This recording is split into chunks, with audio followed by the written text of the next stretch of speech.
welcome to Intellicide Schadenfreude edition. Yes, the pre-MLK Day 2021 edition.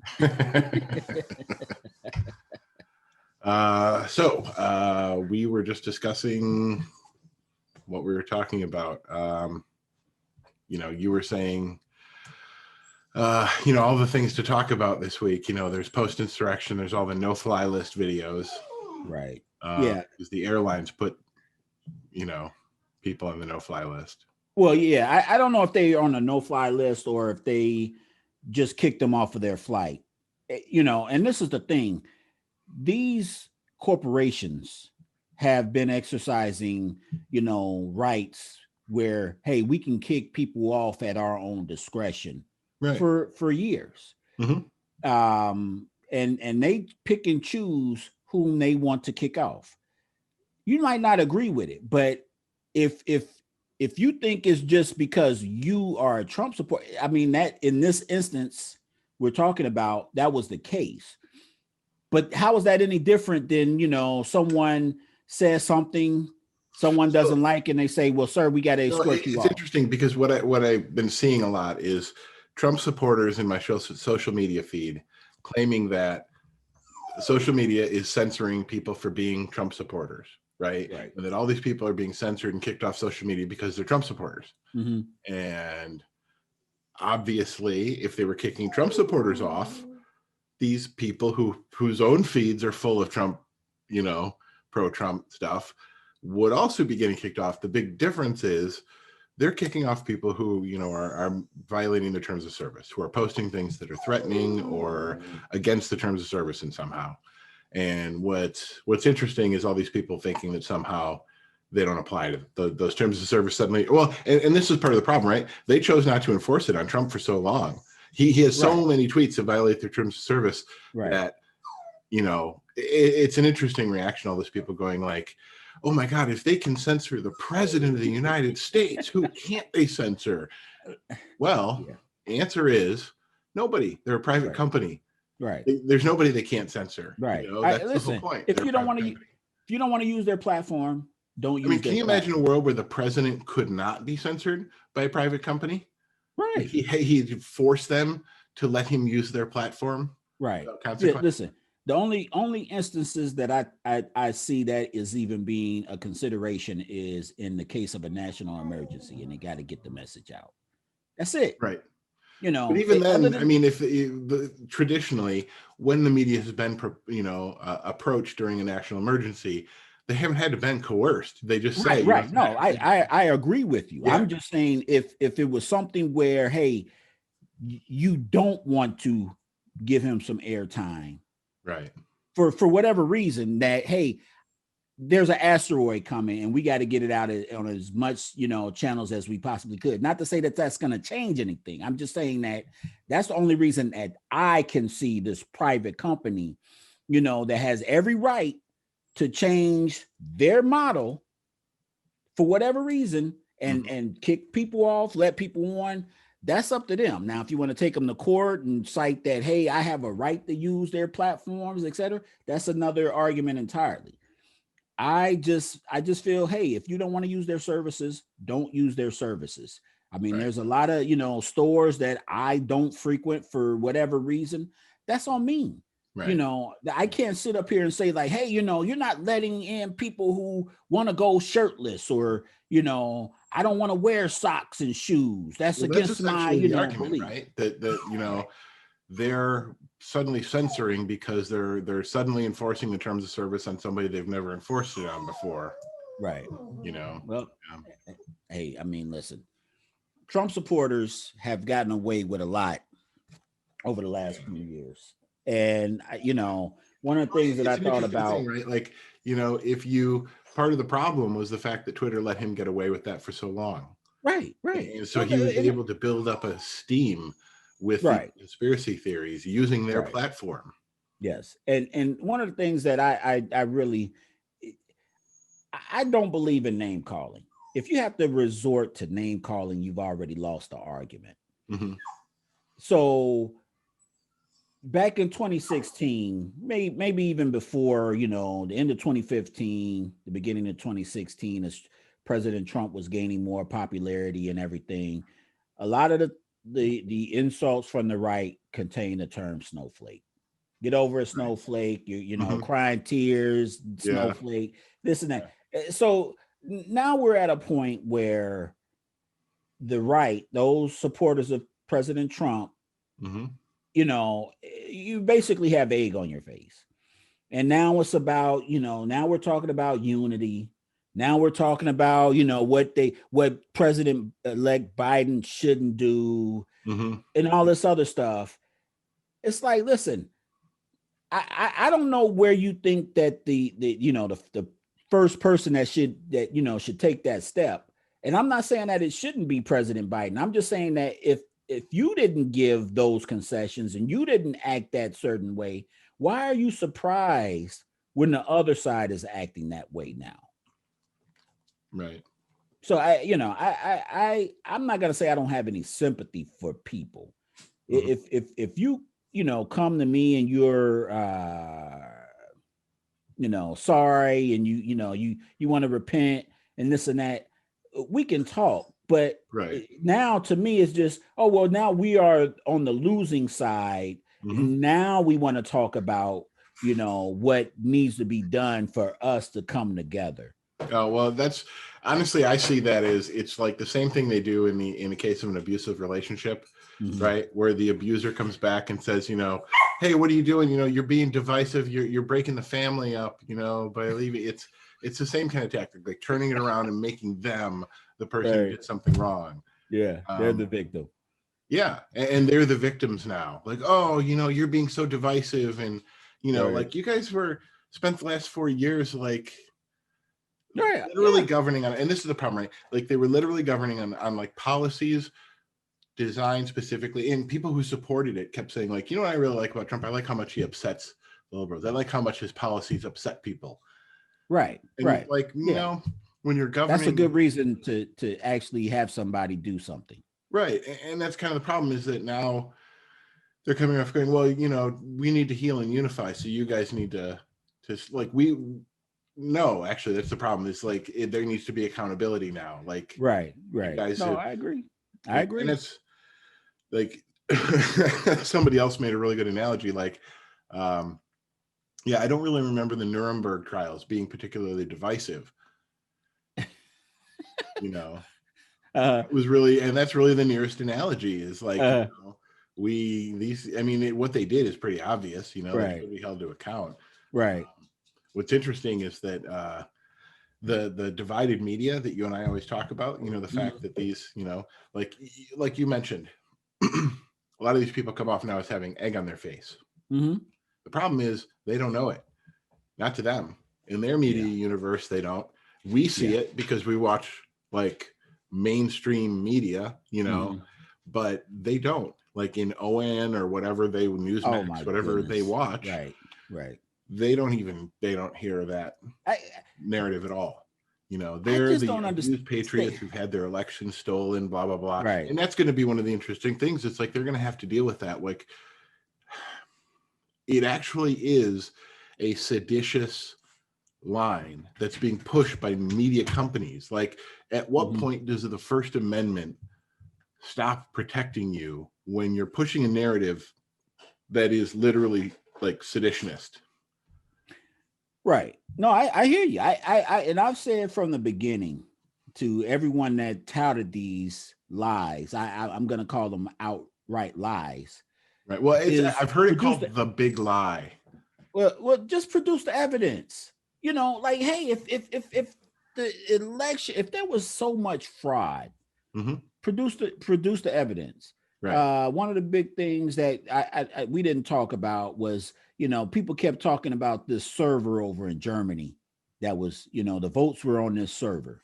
Listen, right? Where it's ridiculous to even think that we're America and we're actually counting our votes over in Germany on a server in Germany. Nonsense. It's right. I guess it's crazy, and that's what I'm saying. Like, you're coming up with these off the wall, conspiracy theories, and then we just want one lick of proof. I mean, if all these dead people voted, Mm-hmm. like, have we produced, like, hey, this person died and this year, and this person died in this year, we found they voted. I want to say they found under 5 Right. instances. And all of It them are might like even people be who under voted for 3. Trump. Yeah, Yeah. that's what I'm saying. I mean, it's now kind of an just infamous thing that the what was it, the lieutenant governor of some southwestern state had made, or maybe it was Texas. Yeah, it was lieutenant governor of Texas had said he'd give like $500,000 to whoever could come up with proof of voter fraud, and then the lieutenant governor of Pennsylvania famously did, because they found several cases in Pennsylvania. He's like, here you go, and they happen to be cases of people who voted for, and now he's famously trolling him. Apparently every day he sends him, or somebody said it was like every hour on the hour or something. He sends out a tweet like, trolling the lieutenant governor of Texas with these memes that say like, where's my money? Right, but that, again, you can make allegations. Right. Anyone can do that. Well, they had all the chances they needed to prove it in court. If there was any evidence, they would have produced it. None. And that's where, Lindsey, I'll point back to the speech that Lindsey Graham gave on January, I think it was the 7th by that time, after they reconvened.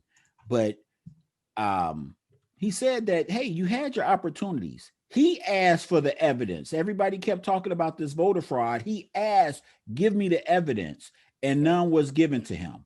Right. If you have the knowledge of this conspiracy theory, obviously the cat was out the bag then. If you're not part of that conspiracy, how did you find out about it? And then, let's talk to the people who have the information. That's exactly, it's craziness. That's all it is. It's craziness. You just made that stuff up out of thin air, and that's why you can't produce the evidence. Yeah. It's funny. There's, as I've been looking into this whole thing, like when I was looking at all these, going down the rabbit hole of looking at all the videos and stuff that have been produced, down the Twitter, like some of the people, like the guy, the video of the woman who's yelling with the megaphone in the window. Yep. So the guy who took that video is apparently some kind of activist who goes to these things to film riots and stuff. He's got this webpage full of, his Twitter feed's full of like videos of, him going to all these different riots to film violence and stuff. And so he has all these videos from over the summer, and the guy apparently appears to be a little bit, he's a little off, right? It's funny because he comes across very sympathetic to the Capitol rioters. He's following them through it. And in his tweets, as he's describing it, he comes off as very sympathetic towards them as they're committing these crimes. And he's there with them in the process of committing a crime with them. He comes across very sympathetic. And then he complains that no one in the media has interviewed him for any of it. I'm like, well, they've probably met you.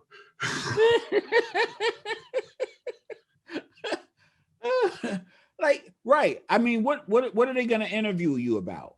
Well, he wanted to be interviewed about his experiences there, right? But you can tell from the way that he's already presented it that you interview him, he's going to come across as very sympathetic to the Capitol rioters. Because the other thing, he spent all summer, and this is the other thing is that, and I will acknowledge this point, there is a lot of violence that happened over the summer. Absolutely comes from the left, right? There is the Boogaloo Boys and the Proud Boys on the right, and the KKK, and all that stuff, the militia, all the violence that's come from them. But then there is, on the left, there's the Black Bloc and the, the anarchist kind of movement that you see out in the Southwest, kind of, Northwest. But it is a, so it happens on both sides. The problem really is that what I've seen is the last 4 years have kind of escalated everything, right? Like this summer was, an expression of everything, all the pent up rage and frustration from, and then what we saw, what we witnessed now is another example of pent up rage and frustration from people on the other side of the aisle, right? Okay. And I heard this, I can't remember where, but as wrong as those riots were during the summer, that was over a murder. Right. Well, and there's important points to me. It was not a political movement. It was wasn't a political civil movement. Rights movement. Right. Right. And But that's an what important distinction to make. This was the one that just happened a couple of weeks ago was a political party. This is a political party. Right. But they were upset about a supposed stolen election. Right. That they couldn't prove was stolen. Right. Like, no matter how you try to twist it, we know that George Floyd was murdered. We know Breonna Taylor was murdered. We know a lot of other people. And this is where, again, where it goes to living in different realities, right? Like, so you and I know George Floyd was murdered. Most everybody can agree on that because it's on video. It's really hard to defend. There are, however, people on the right who will make the claim that, like, they will still try to say, like, oh, he wasn't murdered. It was like, right. Whatever. They'll go down that road, though. Right. And but about Breonna Taylor, though, honestly, this is the thing. It's frustrating how many people go down that, even otherwise moderate people who go down that, well, her boyfriend was a drug dealer, blah, blah, blah. Like, ex-boyfriend? Yeah. I've had so I have friends in law enforcement who've explained to me in great detail about, like, exactly what happened and what was going on. And the fundamental truth of it that I can't get past, that really the thing about it, that at a very fundamental level, they used a no-knock warrant. Right. And I understand. So it's a tool of law enforcement. They use it all the time, blah, blah, blah. That's the problem. Here's the thing. I don't care what all the other circumstances were. If anyone breaks into someone's apartment in the middle of the night, that's the whole thing. If someone broke into my apartment in the middle of the night in my house, I would start shooting. Right. And you absolutely have a right. And there's all these laws in all these states that say you absolutely have a right to do that. And so the no-knock warrant runs so counter to that castle doctrine, right? Like, okay, they broke in the house in the middle of the night without identifying themselves, just broke my door down and came in. So I fired on them. But now, they shot back, and I'm in trouble for shooting at police officers. That's the narrative, though, that, well, her boyfriend opened fire on police officers. They broke into his house in the middle of the night. Right. Yes. It's like, I would have shot at them too. That's really the problem, is those kinds of warrants, invite that kind of thing. And those things were initially done under the Patriot Act after 9/11. And we didn't, the whole idea was supposed to be like, what if they had to raid a bomb lab or something, right? Where they couldn't just, take the time. But that's the whole thing. It was all done under this narrative where they would have the intelligence going in, right? They know what's going on. Instead of this, like, well, we're a little bit nervous, so we're just going to do a no-knock warrant where we just bust in, like, fundamentally, I have a problem with all of that. No, I do too. I do too. I mean, the circumstances, it was tragic. And yes, we can sit up here and we can equivocate. Oh, like you said, George Floyd was a criminal.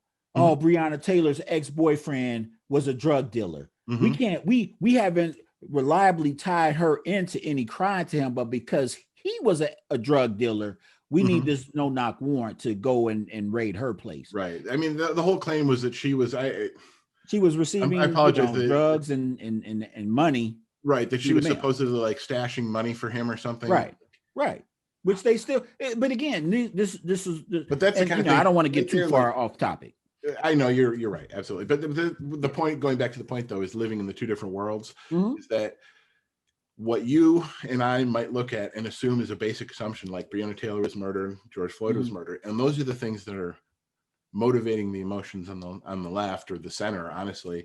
And then on the right, it's literally an alternate fictional narrative that they've been fed. Right. Which is so funny because it's not funny because it's tragic. So actually, to that point, I've been saying for a while, it's a cult, right? You and I have been talking about this for a while. Yes, there's a very short video I'd like to show. Okay. If that's okay. Yep. All right. So this isn't going to be an easy conversation for some of you out there, but let's talk about cults. I did a little research and I found this website. And the information I found was from a woman who was in a cult and later got out of it and was able to go to graduate school and study them. And she worked really closely with the late Margaret Singer, who is recognized as the lead scholar of cultic studies. And here are a few characteristics. They display unquestioning commitment to their leader, and questioning doubt and dissent are discouraged or even punished. Sounding familiar? The leader is considered the Messiah and is considered to be on a special mission to save humanity. Wow. It's almost like there's a group of people who think he was chosen to save America from an imaginary blood-drinking pedophilia ring. Right? It teaches that the ends justify whatever means it deems necessary, even if they wouldn't agree with those actions before joining the cult. It's almost like the party of small government is suddenly obsessed with martial law. The leader shames people in order to influence and control them. And they're preoccupied with making money. Weird. All just coincidences, I guess. So this isn't going to be an easy conversation. But let's talk about cults. So I did a little research. Oh, that is funny. Isn't it? Oh man. And that's kind of that sums up a lot of what I've been saying. It's like, but this hasn't started with Trump. Is that this movement has been captured by him? Yes. Yeah, and the problem is that once he's gone next week, where does it go from here? Who's because it's going to be a cult in search of a leader. Yep. Yeah. Well, and I've said one of the things that worries me is that someone who can come along who can. I don't by no means think that President Trump is charismatic, but some people do. I know, right? So it blows my mind. They're like, "Oh, he's so charismatic." I'm like, he's like one of the rudest people I could. Yeah. So imagine if someone who does come around who is truly charismatic, truly able to direct and utilize those tools that, I mean, outside of the bully pulpit, I don't think President Trump really used the tools of government and bureaucracy the way he could have.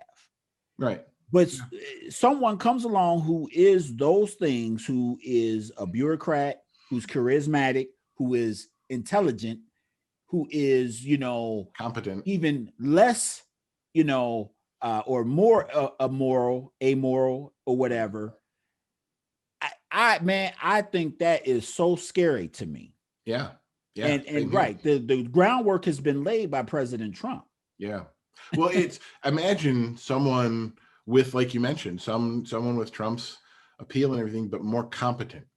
Yes. Like a lot of Trump's undoing was his own blunders, right? Like exactly. He undermined his own support among the military with the things that he did by pardoning war criminals and calling them names. Right. And the very fact that he was a draft dodger to begin with.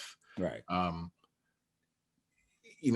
at the same time, so the idea that he was going to be able to lead a military coup, that like the soldiers were suddenly going to fall in line behind him if he tried to seize power. Yes. But just imagine, though, that's the scary part, is now we've seen, and so this has been talked about before, but in my opinion, like if you want to say what good has Trump done? Like what has been the good that's come out of these 4 years? In my opinion, he has done a good job of being a force op. He has shown us the weaknesses in our system. Right. He's and that's the scary part, is that now that we've seen them, how do you fix it?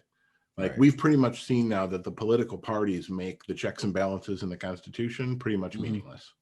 Yeah, I mean, a lot of that Constitution is based upon people who have some kind of like moral and ethical standing.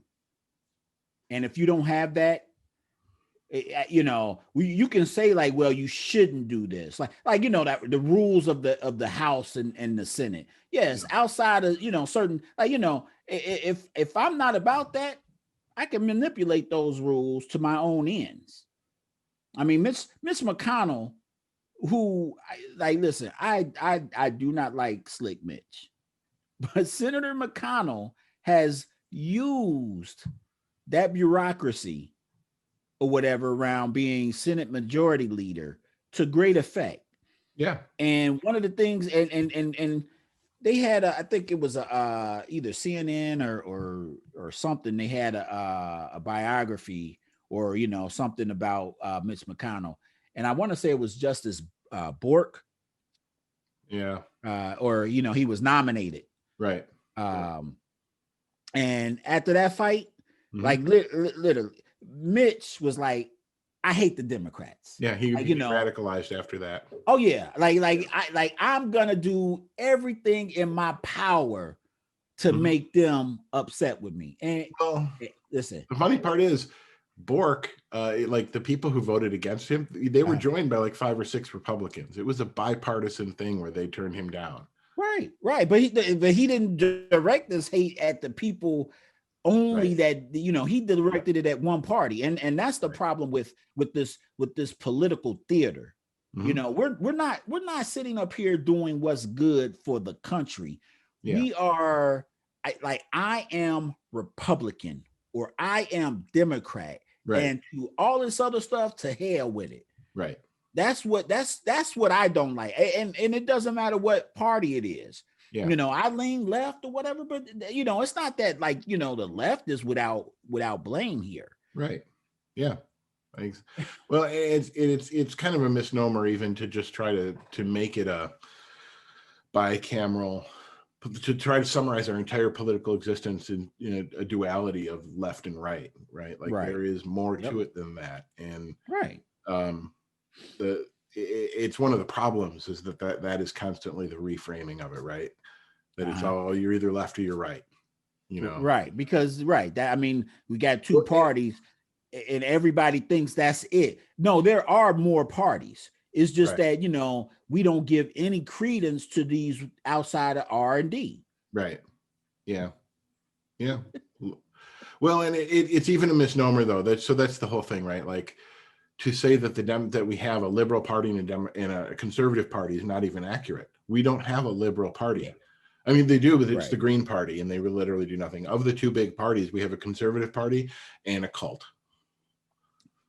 That's what it comes down to. Yeah. Well, and this what's funny to me is you look at the Congress, the Senate, and the House. I forget what the average age is. I want to say the Senate is like 60 something, and the House, the average age is like 50 something. Now, listen, I'm about to, enter my 50s this year. So, I no longer consider myself a young man as it is, but I don't understand why, huh? Why? But it's astonishing to me that when you look at especially the leadership in Congress, I think the youngest guy is, I want to say 59, the youngest guy. In and Congress. It's like, the whip or my, my. Well, no, because there are some people who are like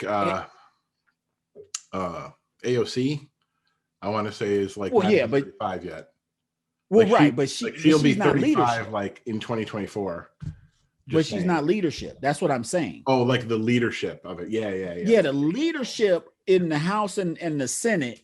Yeah. If you look at them, it, like I said, I think the youngest guy is 55, and then everybody else is in their late 60s and 70s. Right. It's ridiculous. Right. And for the average age, when you, like you said, you got AOC who's not even 35 and the average age is 50 something. Right. Come on. Yeah. Obviously then we're skewed so far, why aren't there a lot more young people? Why don't we have, a lot more minorities, whether it be more young person. So I was just, have you heard about, so to tie it back to the Capitol. Don't say that guy down in North Carolina. No, actually she's a woman. And, okay. And she's from Colorado, I think. Have you heard of her? What's her name? It's Discount Sarah Palin. If you ordered Sarah Boebert. Yes. Representative Boebert. Yes. Oh man. Oh, it's a shame. It's a shame that you would go to Congress with such an agenda. Oh my God. And it's so funny. Did you hear about this? She outed herself. Yes. Yeah. This is actually, I'm going to show this just because this makes me laugh. So, okay. This website. Here we go. Wait a minute. Here we go. Representative Lauren Boebert.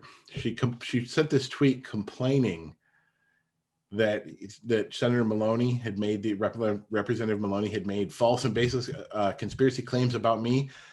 He never mentioned her by name. Right. So she posts this and then immediately gets called out by reporter Molly Jongfast. But he never mentioned you by name on television. So you're actually outing yourself right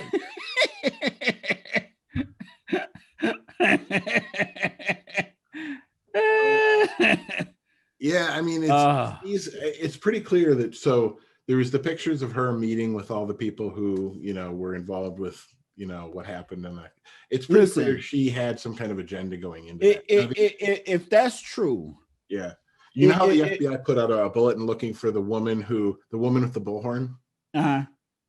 They have like a whole FBI. She's like one of the FBI's most wanted now. They have like a bulletin out looking for her. But somebody else had posted something. This representative had brought her mother to work before, and that woman in the pink hat that had the megaphone that they're looking for looks a lot like her mother.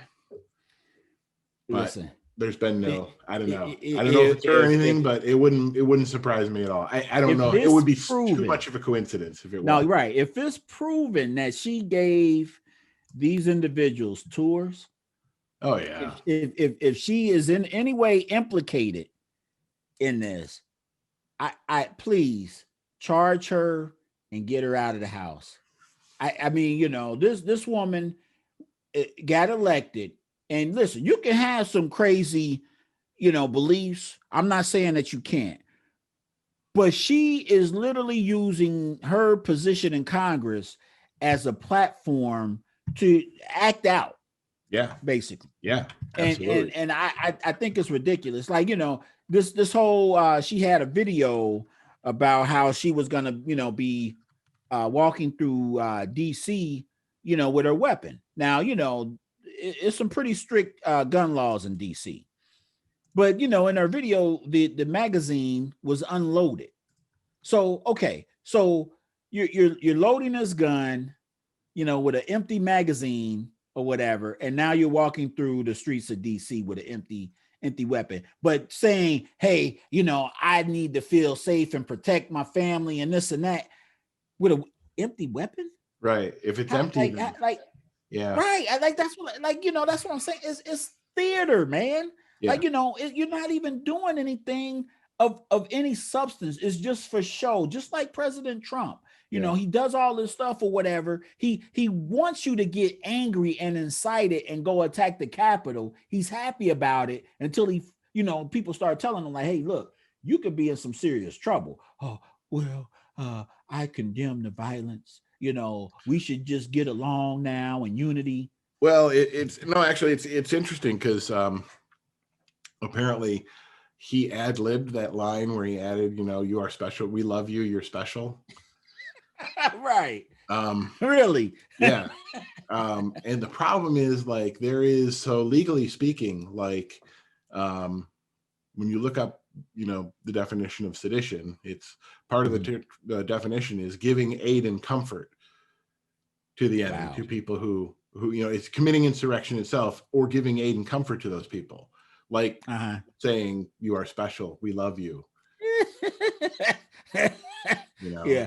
Listen, I don't love what those people did. What's that? I don't love what they did, and I don't see how anyone, like, just when my children were young, and we've had this conversation before, especially about spanking. And I told you before, like, listen, you do something, and I think you need a spanking, I'm spanking. Mm-hmm. Now, these people need to be spanked, and they need to face some charges. Yeah, they need to be, whether some of them need to be locked up, whether they need to have felonies. I don't think everybody needs to have a felony, but there are some in there that need to have felonies. Did you hear about so there's been 2 instances of them specifically requesting pardons from Trump? So the Buffalo head guy, apparently the QAnon shaman dude, his lawyer specifically requested a pardon from Trump. Listen, he's probably going to get it, bro. No, well, like I told you before. I'm actually fascinated. I kind of hope he tries. That's the other thing I've heard. If Trump tries to pardon them, all the insurrectionists, again, going back to giving aid and comfort to the enemy. Right. Like there is a limit, a legal limit to what a president can do with a pardon, right? Like it's not an unlimited power. And that's the whole thing about it. It's that like if the president was to use any presidential pardon, you know, any presidential power, including the pardon, but if he was to use it in the commission of a crime or to in some activity, that's something that, you know, he could be held accountable for once he's out of office. And so if he were to suddenly pardon all the insurrectionists, he's opening himself up to more liability. Listen, I hope what you say happens, but just you know, Senator Graham had some remarks today about, you know, wanting to drop, you know, he wanted President Biden to drop the you know, the impeachment issue, which I don't see how he, and this is what's fascinating to me. It's already been voted on in the House. It's got to go to the Senate. President Biden or President-elect Biden has nothing to do with this process now. Yeah, it's actually pretty funny that it was Mitch McConnell, you said, who? No, it was Senator Graham, Lindsey Graham. Lindsey Graham. Right, and that's what I'm saying. Like, you know, as long as you've been in the Senate, like you don't understand that.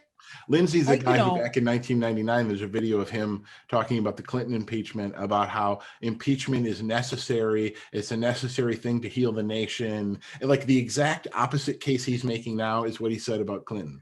Right. Actually, the thing is, he was right back then when he said that, like, what we need to do, because the crime, and it's the crazy thing. It's like the crime is so egregious that the country need this to have accountability to be able to move forward. It's like, okay. Right. All he did is what he did is so laughable compared to what Trump did. Right. But that's what okay. And listen, I don't condone Bill Clinton cheating on his wife. I don't condone he lied about it. Right. But understand what we're talking about. Right. He lied about sleeping with someone. Right. He lied about an affair. Right. We are now talking about a president that angered people for months. He's literally, you know who I compare him to? Yeah. Right. I compare him to Ramsay Bolton from the Game of Thrones. Yeah. And those dogs that he didn't feed or whatever for weeks. And my dogs are hungry. Well, his people were hungry. He's literally not feeding them, but he's riling them up for weeks and months. I thought of that scene when Mike Pence, when I was thinking about those guys hunting Mike Pence, you know, they were breaking into the Capitol. They were chanting, "Hang Mike Pence," and they built it pillows with the idea that they were going to get Mike Pence because they thought he was a traitor for certifying the election. But I thought of that during, you know, that scene when he spent 4 years basically enabling all this and defending it, and then they come for him. Right. Well, and that's the thing. I'm glad that there weren't more people hurt and killed. Yeah. During this little event. But it would have been very interesting to see what would have happened if they would have got their hands on, say, you know, a Democratic congressman or senator. Oh, they would have. So we know what would have happened because we saw what they did with the police. Well, right, but that's what I'm saying. Yeah. At what point then do we sit up here and stop coddling? Like, we love you. Yeah, you can love somebody, but guess what? You did something wrong. You need to face the consequences. You know, it's an interesting contrast to see how angry he got about Colin Kaepernick kneeling. Right. He is over the. You know, they literally attacked the U.S. government. I mean, literally attacked the Capitol and but that's what I'm saying, man. Yeah. Listen, and I'm glad you brought up Colin. So Colin Kaepernick, there was so much vitriol on the right, spurred on by the president about this man kneeling, which it like the reason why he was kneeling was misconstrued by the president at every step. But this is the thing that makes you got these people riled up about that. Yeah. Right. Well, but now these people who didn't, but they did. Hold on. Let me get finished this. He got them riled up to the point that they didn't want to hear anything he had to say and were unforgiving. Now they want to sit up here and ask for forgiveness for Right. attacking the Capitol. Right. Like, give me a break, y'all. Give me a break. You don't have any reverence. You sit up here and you say you respect the flag, you respect this country, you love this country. You act like the people on the left don't love this country, and yet now you do what you did to the Capitol, and now you want to have forgiveness. Yeah. Well, it's interesting that in 2017, so it's the other really frustrating irony of this is right now they're running around screaming and crying about government censorship, right? But the government didn't ban. It was literally, Trump is the government right now, right? It was a private company enforcing their own terms of service, and they're out there crying about censorship. An actual violation of the First Amendment was in 2017 when Donald Trump demanded that Colin Kaepernick be fired for kneeling. Right. That was the government suppressing free speech of a citizen. Right. That was a violation of the First Amendment. Yep. And all these people supported it because they didn't like what he was doing. It was unpopular. So they were fine with it happening then. Now, this is not a violation of the First Amendment. Right. Well, right. But you know, that's hypocrisy. That's the very definition of hypocrisy. You sat up here, you know, you didn't want this guy, whether he was protesting the anthem or the flag, even if he was, it's his right to do so. Right. But you didn't want to hear that because I respect the flag, because I love this country, because I right. You may, and others people may, but maybe they don't have the same level of reverence. Maybe they don't have the same, you know, experience that you had or whatever when it came to those things. Let's not belittle that person or whatever because they think differently than you. You know, hey, I don't agree with you, but hey, you the one that's doing that, not me. Right. It had nothing to do with them. And yet they flew off the handle. And that vitriol and everything else has come back to, you know, bite them in the butt.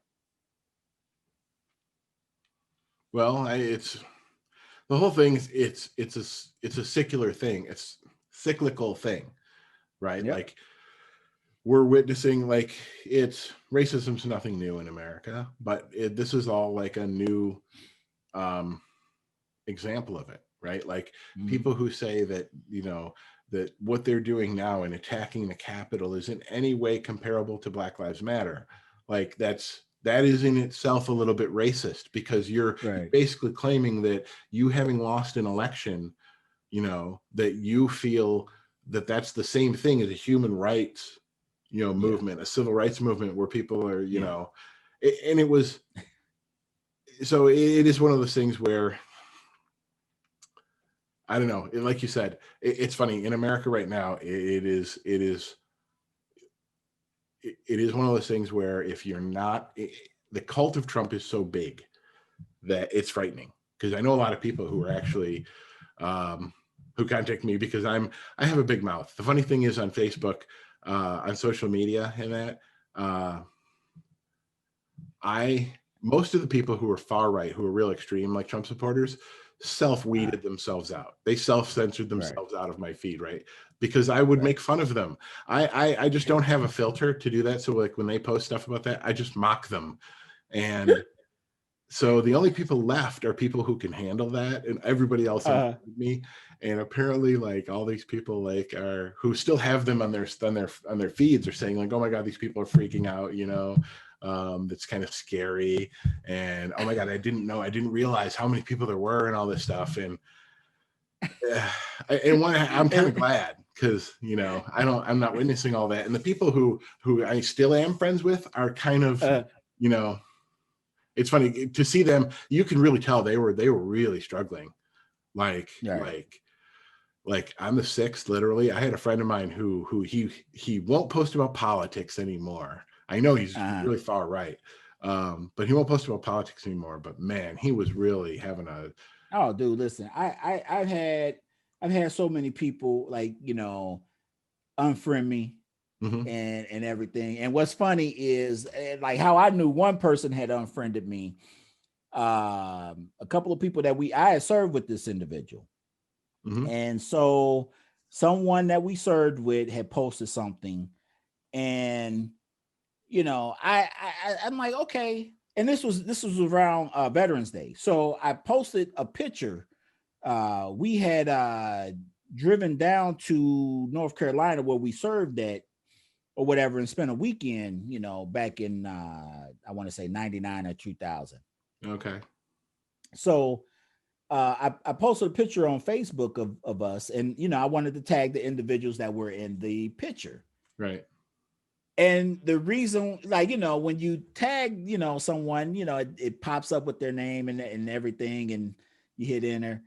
Well, it wasn't popping up on this guy. So I went and looked, and yeah, we were no unfriended you. longer friends. Yeah. I was like, it was so funny to me. Yeah. Like, I didn't reach back out to him or whatever. I'm like, hey, you know, well, you unfriended me. I didn't unfriend you. Right. You know, like what I'll do is I'll unfollow people. You know, I don't need to see your, you know, your timeline or whatever. If it's that offensive, I'll just leave it at that. I don't have a problem with people leaning a certain way. Right. It's just that when I see what I feel is hypocrisy or whatever, when you sit up here and you talk about how, you know, oh, I don't like Biden because, you know, he's corrupt. Right. Okay. Like that's your opinion, and you have a right to it. But when you say, oh, I can ignore everything about President Trump, even if say 90% of it isn't true and the other 10% is, you okay with that corruptness, but you know, President Biden's that's over the top. Yeah. You know, this whole talk about they were fine with all the corruption in the Trump family, like him literally hiring Yes. his kids to work in the White House. Yes. And they're worried about Hunter Biden. Like, oh, nepotism. Well, hello. No, right. Right. That's Yeah. right. I literally had someone Yeah. say, oh, you know, I want to see what the left says when Hunter Biden gets a job. I said, even if he does get a job, and so you're okay with Ivanka, you're okay with Jared. Right. But now if Hunter gets a job, now you've crossed the line, Joe Biden. Well, it's the problem is when you become this divided, right? It's like one of Right. the unspoken rules of hyper-partisan politics is it's only wrong when the other side does it. Right. Like, it's only wrong if they do it. Like, if the left had gotten, like, but that's the funny thing is people say, like, oh, well, because you talk about the cult comparison, right? And people say, what about Obama? He had quite the following. It's like, kind of, yeah. I mean, there were people who were really passionate about their support for Obama. The difference is that a cult requires a leader to pick that worship up and run with it. And Obama steadfastly refused, and still to this day refuses to do that. He doesn't lead the cult. Right. Like, not a personality like that. Right. Yep. He actually shies away from the adulation rather than, you know, seeking it out. So it's like, although people like him, it never developed into a cult because it never got cultivated. I think, you know, and this is just me. This is Gentry 101. I'm not saying that this is a fact. It's just my perspective. People actually liked President Obama. Right. I mean, like, really liked him. Genuinely liked him. Because he's a I don't see a nice guy. Right. Exactly. I don't see that with President Trump. It's more of like, you know, if I get close to this guy, what can I get? Right. And it's one of those things when you see like when the presidential the historian, the guy who was like the videographer for President Obama, he releases like these behind the scenes videos and videos that were like, you know, videos of Obama, you know, just being Obama, like behind the scenes. But when they release videos of Trump doing that, you get things like the Access Hollywood tape and stuff like that because he's not a good person. But then you get videos of Obama behind the scenes, and then the most adorable fucking things you've ever seen. It's him playing with pets and kids and stuff. It's ridiculous. Did you see the one? It was Halloween, and the kid is dressed up as a minion. And President Trump like places like a candy bar or something on top of the minion head. Oh, and like, you know, like, dude, like, that's not even like, you know, okay, you do that. Like, okay, say you do that. And then you say, okay, I got my laugh. Now let me place the candy in the kid's bucket. No, he didn't even do that. It was just like, you know, I just placed this candy on the top of the minion's head. The kid, like, you know, he's in this big puffy costume. He doesn't even know. Like, you know, like, he didn't even get the candy. I don't know if somebody else, like, you know, like dropped somebody it in his like, right. And that's what I'm saying. Like, that's the difference. Like, you know, you're getting a chuckle at the expense of this child or whatever. You can't even just be, hey, you know, oh, nice costume or whatever, haha, you know, and give It's him the candy difference in his with, butt. Trump laughs at people. Obama Yeah. would laugh with people. And it's Right. one of those things when you go back and you watch the videos of Obama at the press dinner, that's what makes Mhm. it so weird, is that Obama's Right. making fun of people, which is Right. different. He doesn't normally do that. It's out of character for him. The weird thing is that's in character for Trump. He's like that all the time, Right. normally. Right. And he's Yeah. not funny about it, though. He's serious about it when he does that. Right. Right. Listen, I don't care if like I said, if somebody leans a certain way, you know, but don't be a hypocrite, man. And you know, as much as they didn't like Obama, and to me, it was over things that really didn't even like. They didn't say, "Oh, I don't like Obamacare because it will increase my premium so much." Well, you know, he did it. Everybody shouldn't get health care or whatever. If they can't afford it, they can't afford it. Mhm. Really, that's a reason. Like, you Yeah, know, there's one of the still people reasons that why say our that. oh, I've right, seen people on one of the social reasons media why to our this day healthcare making the costs so argument that healthcare is not a right. Like healthcare is a right, but privilege. listen, our healthcare costs so much or whatever because we have so many people who can't pay their healthcare bills. So the Right. cost is passed on to everybody else. Right. You know, I And know some people we who the emergency room is their doctor. Well, it's one of those Like, things too that the function of insurance is to pool the risk in order to drive the cost down, because once the right, risk is shared, the larger the pool sharing the risk, the lower the cost. And right, our system specifically breaks. We do not have the largest group right. available, contrary to all the other countries. So our system, just by virtue of doing that, drives the cost of everything up, because Yep. we've segmented all those groups into smaller and smaller competing groups for the same Right. resources. If you Right. had everybody in one insurance pool, it would drive costs down. Yeah. But But no, listen, we got the best healthcare system in the world if you got money. if Now, you afford if I hit this Powerball lottery, then right, I won't worry about healthcare costs. right. But for those who don't, you know, have multi-millions or billions of dollars in the bank or whatever, right? We have a problem. Yeah. And I think if you would ask those individuals, and I know a lot of people in Canada get, you know, they talk about their system and how they have to wait, you know, like months or years for surgeries and this and that. If you ask them Mhm. if they like their system versus ours, I'm pretty sure you'd get a resounding yeah, we like our system over yours. All Oh of these yeah. individuals who have, like, you know, subsidized healthcare in these countries, Mhm. yeah, we love it. Well, it's one of those things like in America, only in America is the idea of universal healthcare, of everyone having healthcare, Right, considered an idea on the left. right, In America, yeah, everywhere else you go in the world, that's not considered a leftist idea. It's a centrist idea. It's a yep, common sense idea that's not considered partisan. In America, we've allowed that to become partisan, that's and it's, right, that's right. people. And it's kind of the function. Like it's one of those things that's become popular in the last few weeks has been George Washington's farewell address, because he Uh-huh. specifically warned against the rise of political parties. Because he said that's what's Oh, going to happen dude, is right, people will become more loyal to the yeah. political parties than to the country. Listen, just go to Wikipedia and look up the list of presidents. George Washington is the only one that's unaffiliated. Right. Right. Yeah, Yeah. and there's a reason for that. And if you don't understand that, and you can just look through the history of this country, and you know how it's just like you said, it's gotten more and more partisan, Right. and we no longer now put the interests of the country ahead of our party. You Right. know, you're the enemy if you're on the other side. You know, heaven forbid someone, you know, remembers that at the end of the day, we're all Americans. Yeah. Yeah.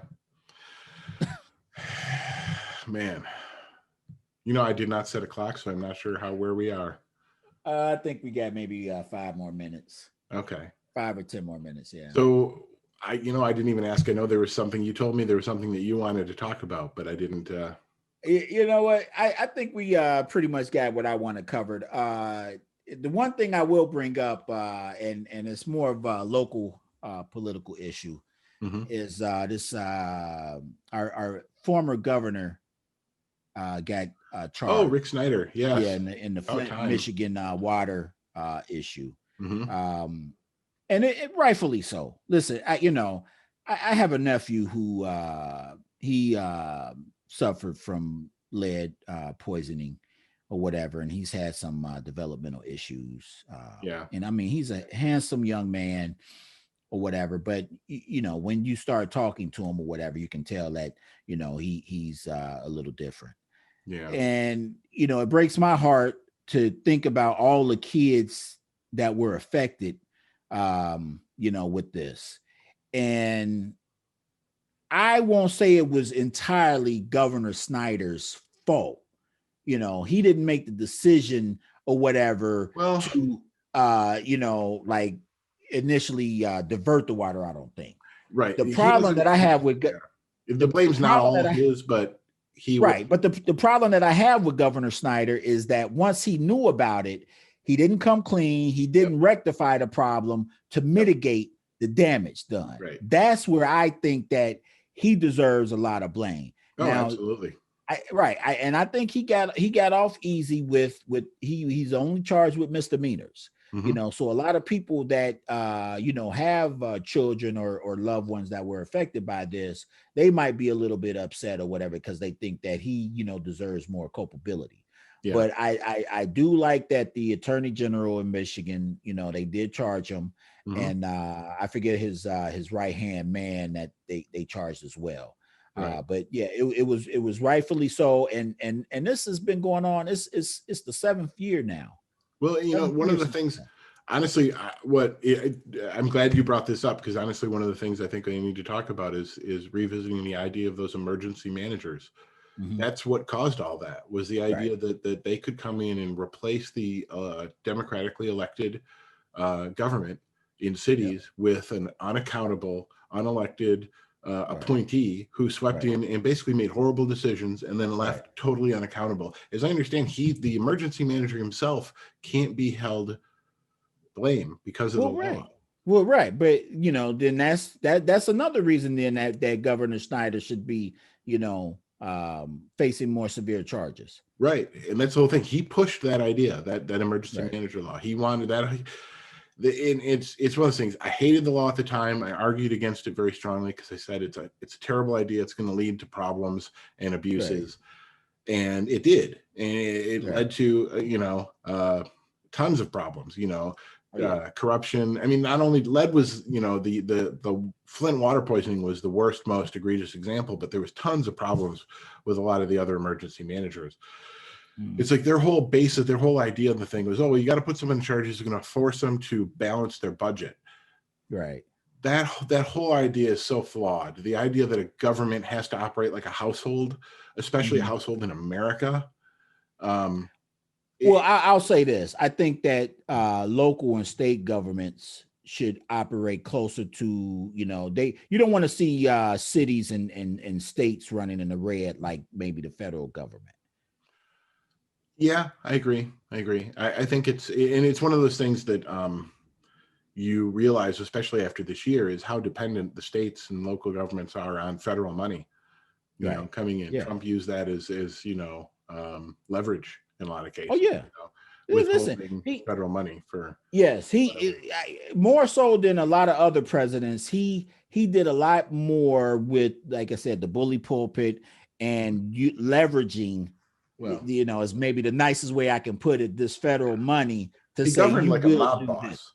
I mean, he ran the place like a mob boss would. Yeah, and he's going out the way I would expect a mob boss to also. Oh well, he tried to take that right, and that goes into another thing that I wanted to bring up is the way that he's literally like trying to sabotage President-elect Biden's the start of his tenure. Oh yeah, absolutely. Like it's a host, right? It's a host of things that I can't list them all here, but one of the things, like the student forgiveness or whatever, they're trying to torpedo that. I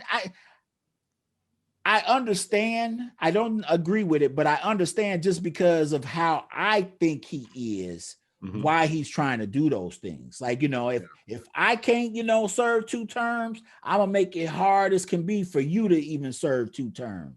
Right. And it's like, it's almost like a child where, you tell them, like they got some, Lego blocks or, something like that, or erector set. And you tell them, well, you got to share with, him. And it's like, well, I just constructed this building, but you knock it down. Oh. So like, you build it. Like, I would rather destroy the whole thing than share it. Yeah. Like, well, so it's funny because going back to, so this goes to where do we go from here? Like, what's going to happen going forward, right? Yeah. The prediction I have, quite honestly, is that we are going to see more.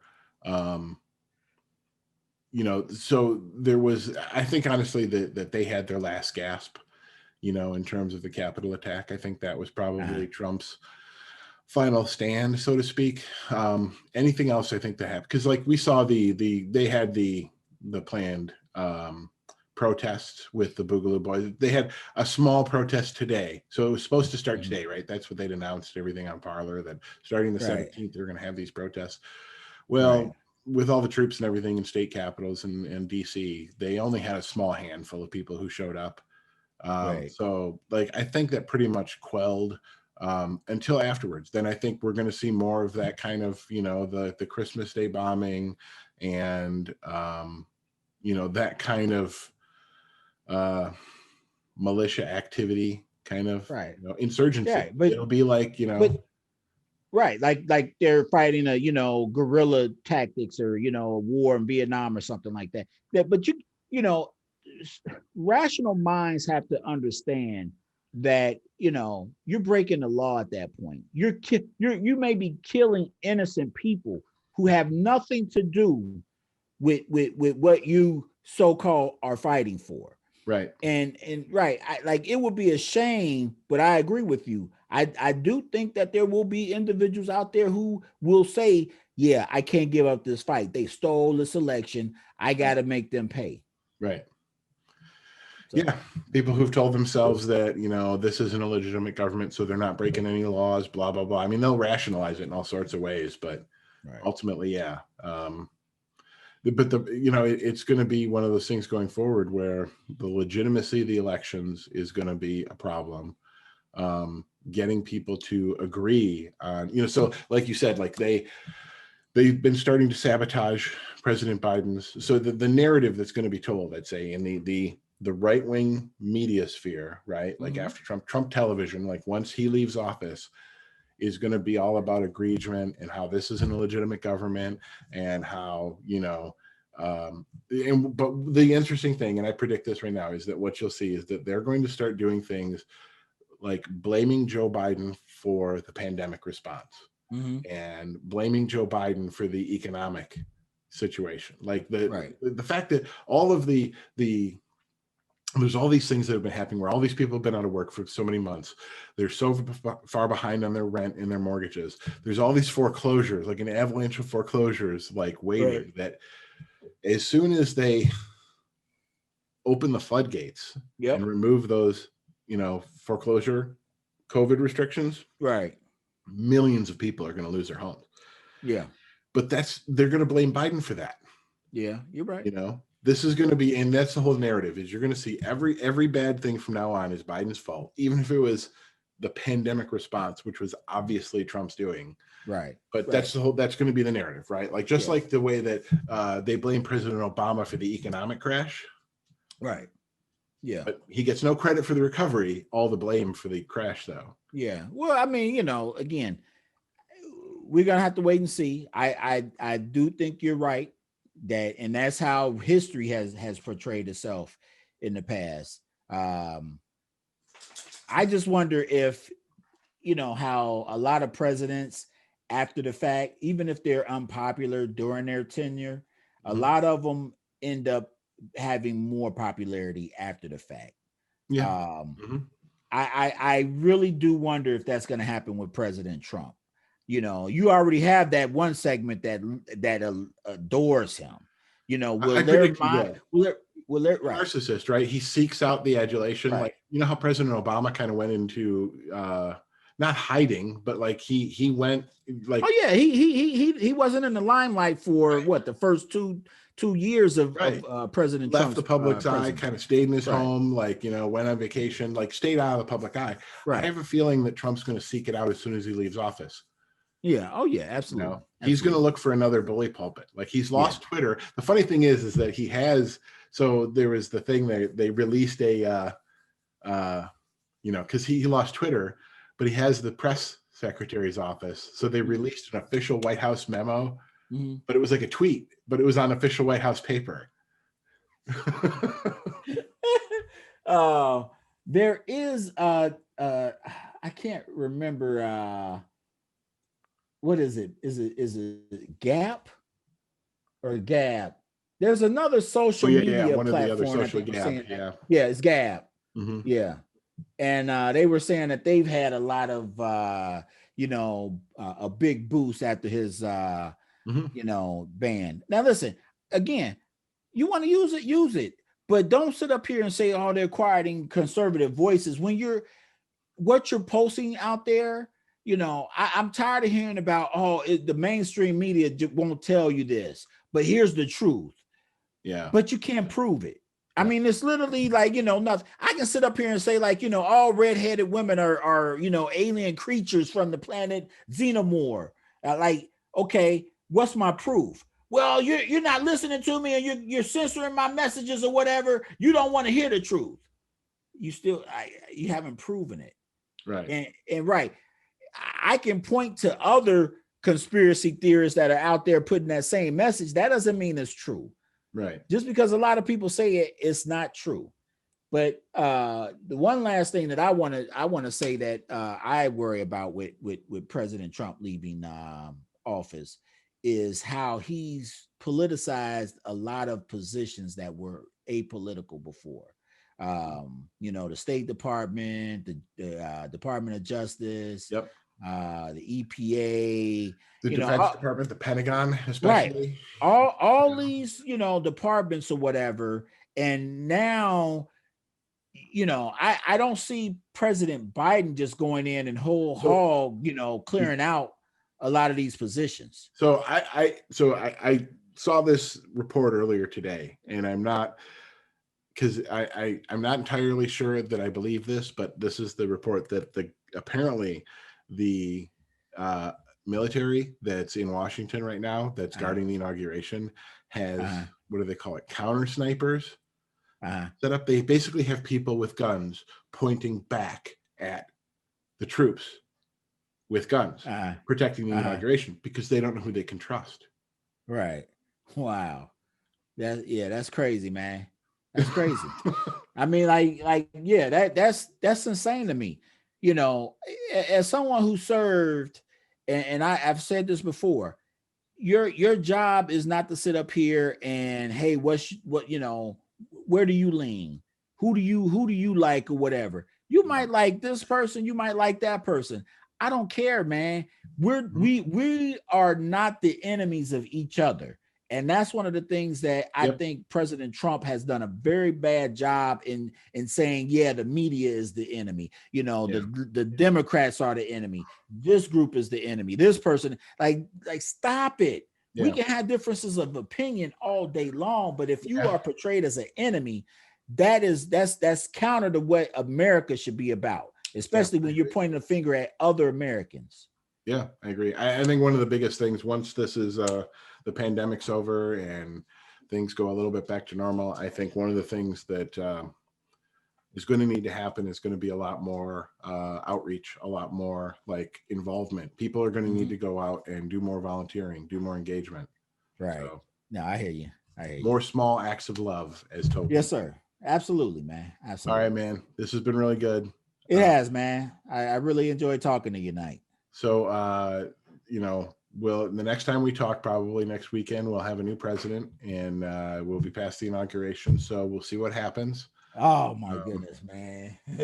I predict, you know, there's not going to be anything big happening. Man, listen, I want people to say it was the most boring, inauguration speech they ever heard. Like, I don't have a problem with that. Yeah, me too. Me too. Right. All right, man. All right, brother. I will talk to you soon. All right. This is Intellicide signing off. Peace. Bye.